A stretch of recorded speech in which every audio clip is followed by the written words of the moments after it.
বারবার নির্বাচিত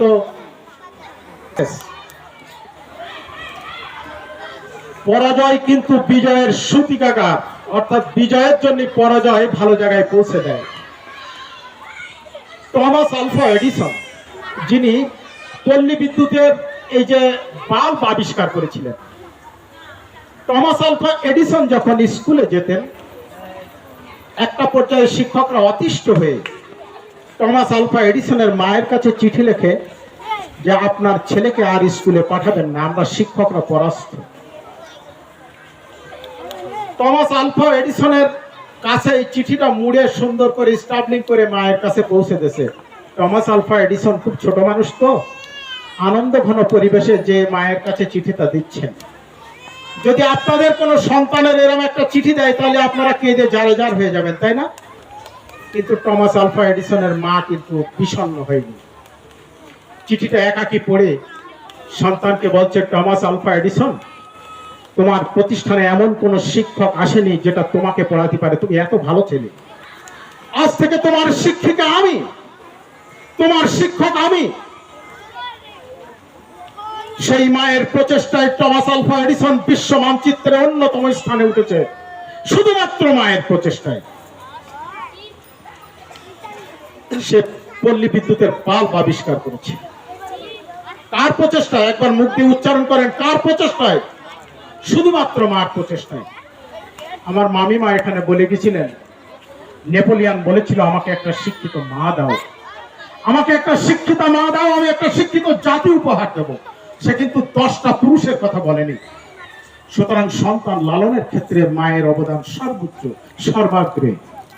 আজকের এই মায়েদের অভাবনীয় উপস্থিতি আমার হৃদয়কে আনন্দে উৎফুল্লিত করেছে। তার কারণ এই মায়েদের প্রচেষ্টা। মায়েরা আজকে যে প্রশিক্ষণ নিয়ে যাবেন, এটা জানতে হয়, আসতে হয়। এই প্রশিক্ষণ নিঃসন্দেহে আপনাদেরকে কিছুটা হলেও শানিত করবে, যেটা আপনাদের সন্তান লালনের জন্য যথেষ্ট। কাপ খেলা হয়েছিল, ফুটবল বিশ্বকাপ। এই বিশ্বকাপ খেলার যে উদ্বোধন করেছিল তার নাম হচ্ছে হাফেজ গানিম। 7 মাস যখন মায়ের গর্ভে আল্ট্রাসাউন্ড করে দেখা গেল তার 2টা পা হবে না, ডাক্তার অর্থনৈতিক চালিকা শক্তি হিসাবে জায়গায় পৌঁছানোর প্রচেষ্টা চালাচ্ছে হাফেজ গানিম। তাহলে মায়ের গুরুত্ব কত বেশি, মায়ের ত্যাগ তিতিক্ষা কত বেশি, মায়ের উদারতা কত বেশি। পায়ে হোঁচট লাগলে একটা সন্তান মা বলে চিৎকার দেয়, কখনো বাবার নামটা আগে মনে আসে না। আজকে যে মামনি এখানে সুন্দর করে বলে গেলেন ওনার 2টো সন্তান, কি ওনার নাম জানো? শিউলি খাতুন। শিউলি খাতুনের 2য় বাচ্চাটা, যেটা দারুল হুদা ক্যাডেট মাদ্রাসায় ভর্তি করানোর সময় বয়সের ভেরিয়েশন এবং সময়ের আবর্তে, অর্থাৎ নির্ধারিত সময়ে ভর্তি করতে পারবে না, ওদের ভর্তির সময় শেষ, এবং বয়সের কারণে তাকে বইগুলো গুছিয়ে দিচ্ছে কিনা, পড়াগুলো হয়েছে কিনা, সকল সাবজেক্টের নির্ধারিত হাতের লেখাটা করেছে কিনা, এটা যদি আপনারা ফলো করতে পারেন তাহলে আপনাদের সন্তানরা ভালো জায়গায় পৌঁছে যাবে। ভারতের এপিজে আবুল কালাম আজাদ প্রেসিডেন্ট ছিলেন সাবেক। উনি বলেছিলেন, রাতের স্বপ্ন স্বপ্ন নয়, প্রকৃত স্বপ্ন বাস্তবায়নের জন্য যদি রাতের ঘুম হারাম হয় তাহলেই হবে প্রকৃত স্বপ্ন। আপনারা কি রাজি আছেন আপনাদের সন্তানদের জন্য এই ব্যবস্থা নিতে? অবশ্যই রাজি আছেন। আমাদের সন্তানরা এখন সেই যুগের সন্তান। কবি নজরুল বলেছে, বিশ্ব জগৎ দেখবো আমি আপন হাতের মুঠোয় পুরে। অর্থাৎ এই বিশ্ব জগৎ সব মুঠোয় পুরে দেখছে আমাদের সন্তানরা, মায়েরা।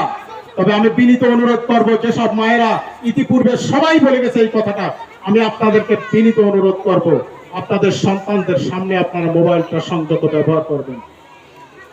আর একটা জিনিস হচ্ছে, সন্তানকে সর্বোচ্চ বুকের ভিতরে রাখবেন, পরে তার ব্রেনে হ্যামার হতে পারে। আমরা জানি না, এটা তড়াম করে একটা বাড়ি মেরে দিলাম, মা তো বলে শাসন করেছি। কি শাসন করেছেন আপনি? আপনার সন্তানকে বুঝতেন, আপনার সন্তানকে ভালো মানুষ তৈরির জন্য প্রচেষ্টা চালান। শুধু শাসন করে কখনো সন্তান লালন হয় না। আসুন, সর্বোপরি সর্বশেষ যে কথাটা বলবো, ইকরা কিতাবাকা কাফা বিনাফসিকা আল-ইয়াওমা আলাইকা হাসিবা। কোরআন শরীফের আয়াত পড়ো। কার নামে? প্রভুর নামে কি পড়তে বলেছে, ইকরা কিতাবা কাফা বিনাফসিকা আল-ইয়াওমা আলাইকা হাসিবা। এই ফল প্রকাশ অনুষ্ঠানের ভিতরে পাবে সন্তানরা।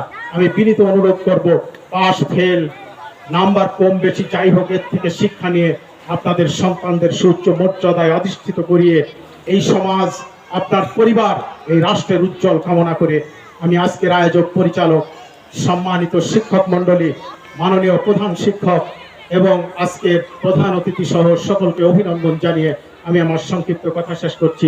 আলহামদুলিল্লাহ রাব্বিল আলামিন।